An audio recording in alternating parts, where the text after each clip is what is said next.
हरे कृष्णा, जय काल भैरव। तो आज टॉपिक है सुबह सुबह कोई आपके बारे में क्या सोच रहा है। ठीक है, 20 अगस्त यानी कि शनिवार के लिए कर रहे हैं हम रीडिंग। हमारे सामने 3 ऑब्जेक्ट्स, टैरो और 2 Oracle. Let's connect with tarot first. देखते हैं टैरो से हमें क्या रीडिंग मिलती है। ठीक है, तो चुनते हैं कुछ कार्ड्स। ठीक है, पहला, दूसरा, तीसरा, चौथा और पांचवा कार्ड, छठवां, सातवां, ठीक है, ये आ गया 8वां और एक 9वां भी कार्ड चुन लेते हैं हम। टोटल 9 टैरो के कार्ड्स हो गए। तो अब देखते हैं 1 बाय 1 कि हमें क्या रीडिंग मिलती है। एंड जो पहला कार्ड हमें मिला है वो है द फूल का कार्ड। ओके, जो मेजर अरकाना की शुरुआत होती है। द फूल बिगिनिंग में आने का मतलब है कहीं ना कहीं पर्सन जो है वो अपने मन के मुताबिक जीना चाहता है। आई थिंक ये पर्सन काफ़ी हैप्पी है आपके रिलेशनशिप में। इसको कोई भी स्ट्रेस या तो मोस्टली नहीं है या तो किसी प्रकार का स्ट्रेस नहीं ले रहा है। इसके हिसाब से जैसे मन चाहेगा वैसे मैं जीने की पूरी कोशिश करूँगा। शायद आप दोनों भी एक दूसरे को कॉम्प्लीमेंट कर रहे हो। आप दोनों को भी बहुत अच्छा लग रहा है जिस तरह से आपकी रिलेशनशिप आगे बढ़ रही है। हाँ, कहीं ना कहीं पे अगर आप एक दूसरे से थोड़े बहुत खफा भी हैं तो भी आप अपने दिल की सुनना चाहते हैं। ठीक है, जैसे ही और जब दिल आपको कुछ कहता है आप वही करने का ठान लेते हैं। सेकंड जो कार्ड है यहाँ पे वो है 6 ऑफ कप्स यानी कैंसर, स्कॉर्पियो, पाइसेस। इमोशंस का कार्ड। आई थिंक ये पर्सन काफ़ी खुश हैं आपके साथ घुलने मिलने के कारण एंड इसे काफ़ी अच्छा भी लगता है कि आप इसको सपोर्ट करते हो। ठीक है, मोस्ट इम्पॉर्टेंटली आई थिंक ये पर्सन काफ़ी खुश हैं कि जैसा उन्होंने चाहा था वैसे ही रिलेशनशिप फ़िलहाल वर्कआउट हो रही है। तो किसी भी स्ट्रेस का सामना इसको करना नहीं पड़ रहा है। और अगर आप दोनों को किसी इमोशनल ड्रामा का सामना करना पड़ रहा है तो दोनों ही उतने ही जिम्मेदार हैं। तो यहाँ पे कोई भी क्वेश्चन मार्क किसी एक के ऊपर क्रिएट नहीं होता, जो कि इनके लिए काफ़ी सही बात है। द सन यानी कि थर्ड कार्ड हमें यहाँ पे मिल गया है। कहीं ना कहीं हम इसका कनेक्शन हमारे दिल से या फिर हमारे सोल से कनेक्ट कर सकते हैं। काफ़ी पॉजिटिव वाइब्रेशन हमें यहाँ पे महसूस हो रही है। आपका रिश्ता काफ़ी मजबूत रिलेशनशिप लेवल पे आ चुका है एंड काफ़ी सही भी आप जा सकते हो। ठीक है, एक दूसरे की अच्छाई अगर आप ध्यान में रखें तो आपको किसी भी तरह का कोई संकट का सामना नहीं करना पड़ेगा। अगर आप एक दूसरे के ऊपर विश्वास करें तो काफ़ी सही रहेगा आपके रिलेशनशिप के फ्यूचर के लिए। थर्ड जो कार्ड है यहाँ पे वो है दी हायरोफेंट यानी कि टॉरस का कार्ड यहाँ पे आ चुका है, वृषभ राशि। आई थिंक ये पर्सन वही सोच रहा है कि आप दोनों का बहुत ही जल्द गठबंधन हो जाए या फिर कहीं ना कहीं अगर आपने एक दूसरे के प्रति कुछ कसमी वादे खाए हैं तो वो निभाने का समय इनके हिसाब से बहुत नज़दीक आ रहा है।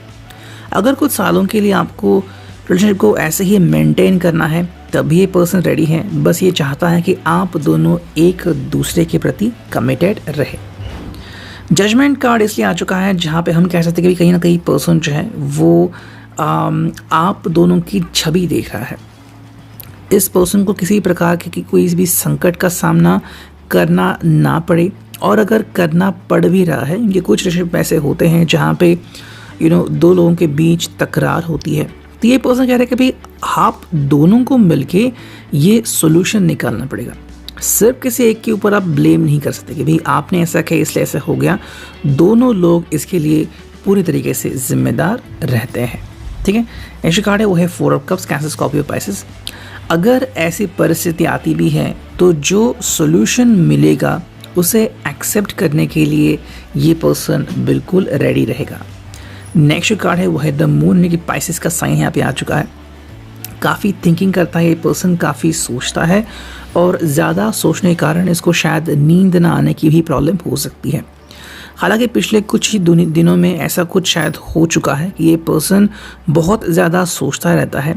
प्रैक्टिकल भी हो सकता है, लेकिन रात के वक्त ये पर्सन बहुत ज़्यादा सोचता है अपने आप को लेके, आप दोनों के रिश्ते को लेके, और इसी कारण इसको कुछ बातें क्लियर नहीं हो पाती।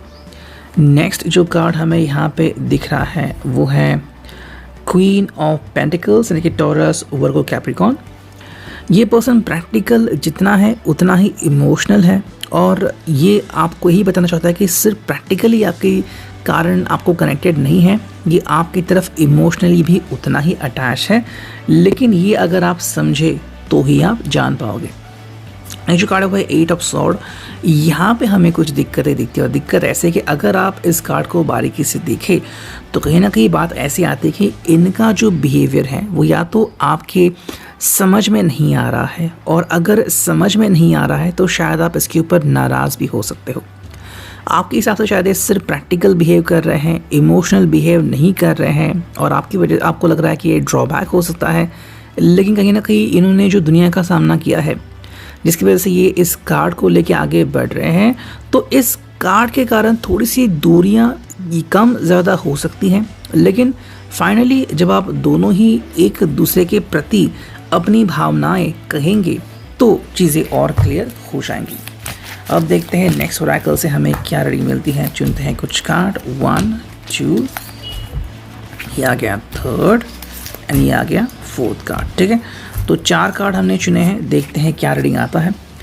पहला जो कार्ड है वो है अथॉरिटी। तो कहीं ना कहीं पर्सन जो है उसने अथॉरिटी ली है इस रिश्ते में, या फिर ये अथॉरिटी लेके बोलता है ना कि भाई इसके हिसाब से ये पर्सन डायरेक्टली आपके ऊपर कमेंट भी कर सकता है, और शायद अगर उसने कुछ कमेंट किए हैं आप दोनों के रिश्ते के ऊपर, आपको अच्छे या बुरे दोनों लग सकते हैं।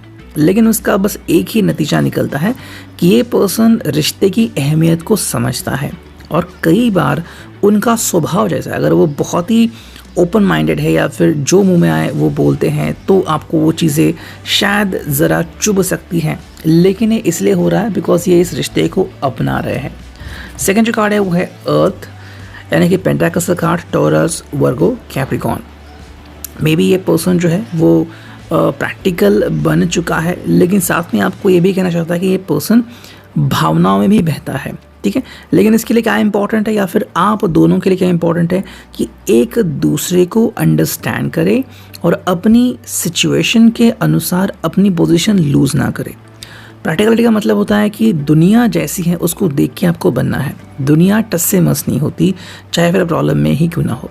वही बात आपको ध्यान में रखनी, और ये पर्सन वही बात को लेके आगे बढ़ रहा है।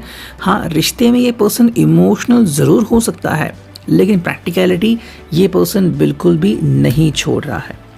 थर्ड जो कार्ड है वो है मिरेकल। तो कहीं ना कहीं मिरेकल्स के एक्सपेक्टेशन शायद आप दोनों ने भी किए हैं कि कुछ चीज़ें ऐसी हो जाएं कि जो आपने शायद कभी जिसकी ख्वाहिश की थी वो सच्ची में हो जाए, या फिर कुछ ऐसा हो जाए ऐसा आपने कभी सोचा था, इन्होंने भी सोचा था और वही हो जाए ऐसी कामना भी की थी। फोर्थ जो कार्ड है वो है कैया, यानी कि भाई the frequency which reminds us that we are infinitely connected to one another.